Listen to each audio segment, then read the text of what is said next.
तो नमस्कार साथियों, एक बार फिर से आप सभी का स्वागत है एक और नए वीडियो में। तो हम लेकर आए हैं इस बार का आपका अभ्यास प्रश्न। आप लोगों को सेट ए हम करवाने वाले हैं आज।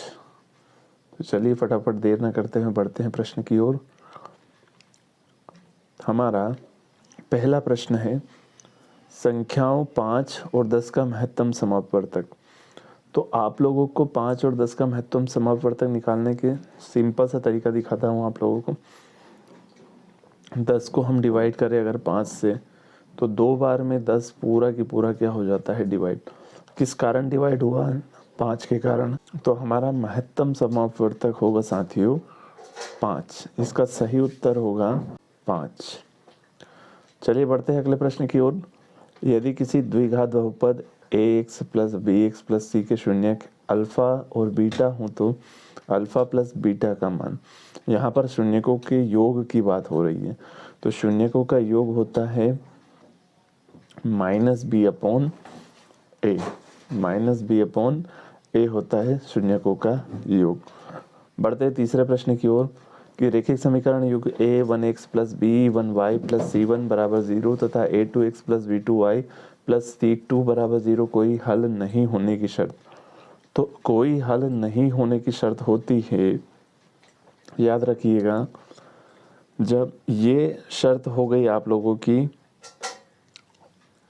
एक अद्वितीय हल की, ये शर्त हो गई आपकी एक अद्वितीय हल, ये हल अनंत अनेक हल होने की शर्त हो गई, और ये वाली शर्त ऑप्शन नंबर बी होता है कोई हल नहीं होने की शर्त।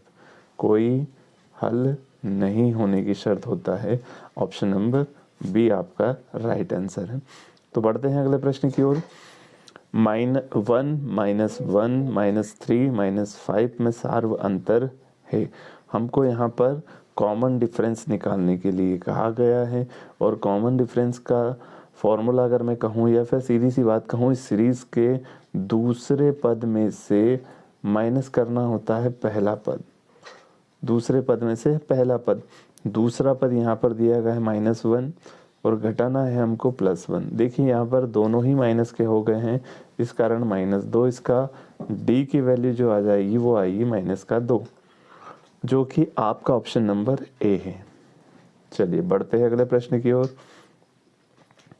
अगला प्रश्न क्या कह रहा है कि यदि किसी त्रिभुज की एक भुजा के समानांतर अन्य दो भुजाओं को भिन्न भिन्न बिंदुओं पर प्रतिच्छेद करने के लिए एक रेखा खींची जाए तो ये अन्य दो भुजाएं एक ही अनुपात में विभाजित हो जाती है। इस कथन को निम्नलिखित नाम से जाना जाता है।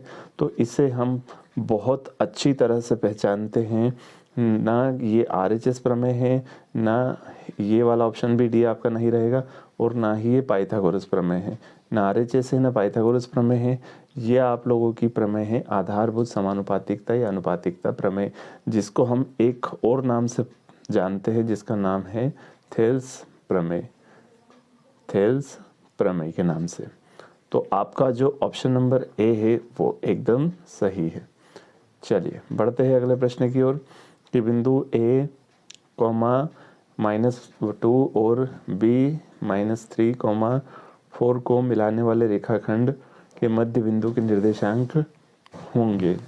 आप लोगों का मध्य बिंदु का फॉर्मूला होता है क्या, x1 प्लस x2 अपॉन 2 और इधर y1 प्लस y2 अपॉन 2।